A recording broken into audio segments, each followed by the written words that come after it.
Halo, bertemu kembali dengan saya Widya Susanti.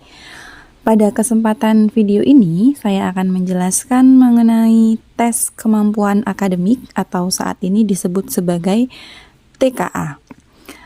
TKA menjadi salah satu hal yang baru pada kurikulum mendalam atau deep learning. Kemudian, apa sih TKA itu? Berdasarkan Peraturan Menteri Pendidikan Dasar dan Menengah Republik Indonesia Nomor 9 Tahun 2025 tentang tes kemampuan akademik. Tes kemampuan akademik, selanjutnya disingkat sebagai TKA, adalah kegiatan pengukuran capaian akademik murid pada mata pelajaran tertentu. Sehingga pada TKA ini hanya mata pelajaran tertentulah yang akan diujikan. Kemudian apa sih tujuan TKA? Jadi rekan-rekan sekalian, tujuan dari TKA ini ada 3 poin berdasarkan peraturan perundang-undangan tersebut.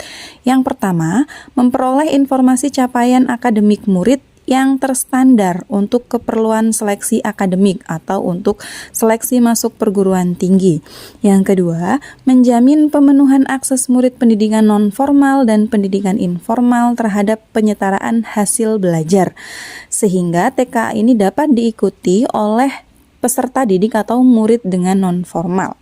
Yang ketiga, mendorong peningkatan kapasitas pendidik dalam mengembangkan penilaian yang berkualitas. Tujuan inilah yang dikemukakan pada Peraturan Nomor 9 Tahun 2025 tentang TKA.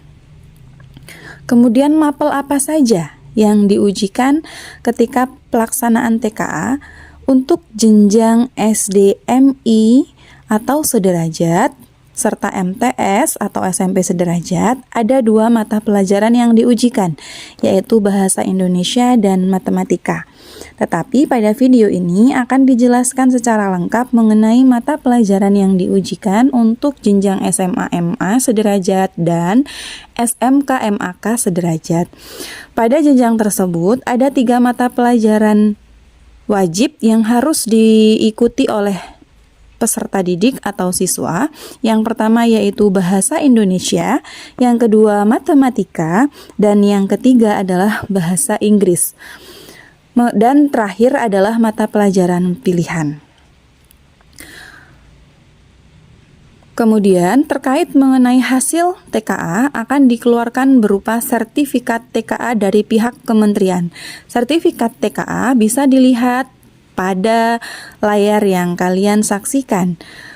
Sertifikat hasil TKA paling sedikit mencakup atau berisi yang pertama nomor sertifikat hasil TKA, nama dan nomor pokok satuan pendidikan, nama dan nomor pokok satuan pendidikan pelaksana, nama lengkap peserta TKA, tempat dan tanggal lahir peserta TKA, nomor induk siswa nasional atau NISN peserta TKA, nilai dan kategori capaian TKA, serta tanggal, bulan, dan tahun terbit. Sehingga bisa dilihat pada layar bahwasanya ada 2 kolom untuk nilai mata pelajaran umum, yaitu 3 mata pelajaran yang saya sebutkan tadi, dan ada 2 nilai mata pelajaran pilihan, karena pada jenjang SMA SMK sederajat siswa atau peserta didik wajib memilih minimal 2 mata pelajaran pilihan. Untuk bentuk soal TKA terdapat 3 jenis bentuk soal TKA. Yang pertama yaitu pilihan ganda sederhana, yang kedua adalah pilihan ganda kompleks MCMA, dan yang terakhir adalah pilihan ganda kompleks kategori. Untuk pilihan ganda sederhana, di sini peserta hanya diminta memilih 1 jawaban dari yang pilihan tersedia, sehingga hanya ada 1 jawaban yang benar. Kemudian untuk pilihan ganda kompleks MCMA, terdapat kemungkinan lebih dari 1 pilihan jawaban benar, sehingga peserta didik diperkenankan untuk memilih 2 atau 3 jawaban yang menurut kalian benar. Dan yang terakhir, untuk pilihan ganda kompleks kategori, terdapat beberapa pernyataan yang semuanya perlu direspon, misalnya dengan pilihan benar atau salah, dan sesuai atau tidak sesuai. Peserta diminta untuk memberi respon untuk masing-masing pernyataan tersebut. Dan terkait dengan kisi-kisi mapel wajib, yaitu matematika, bahasa Inggris, dan bahasa Indonesia, itu ada beberapa elemen. Untuk matematika, membahas mengenai bilangan, aljabar, geometri, dan pengukuran, serta data dan peluang dan trigonometri.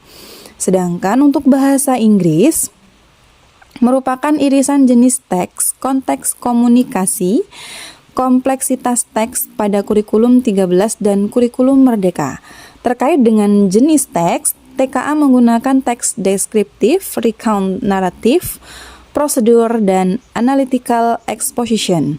Itu adalah kisi-kisi untuk bahasa Inggris. Dan untuk bahasa Indonesia, difokuskan pada salah satu keterampilan berbahasa, yaitu membaca.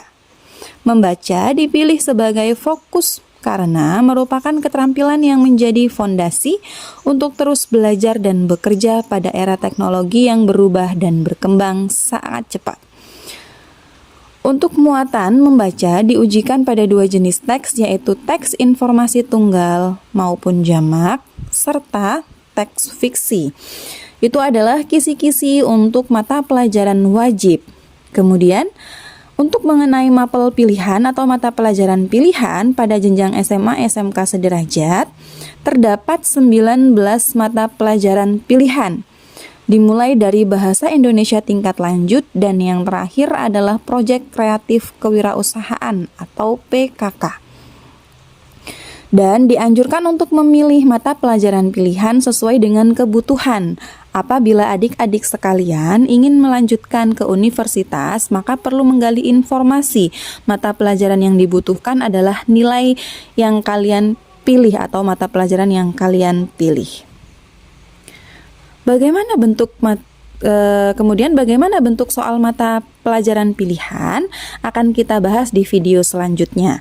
Jadi pada video selanjutnya akan saya bahas kisi-kisi mengenai 19 mata pelajaran pilihan.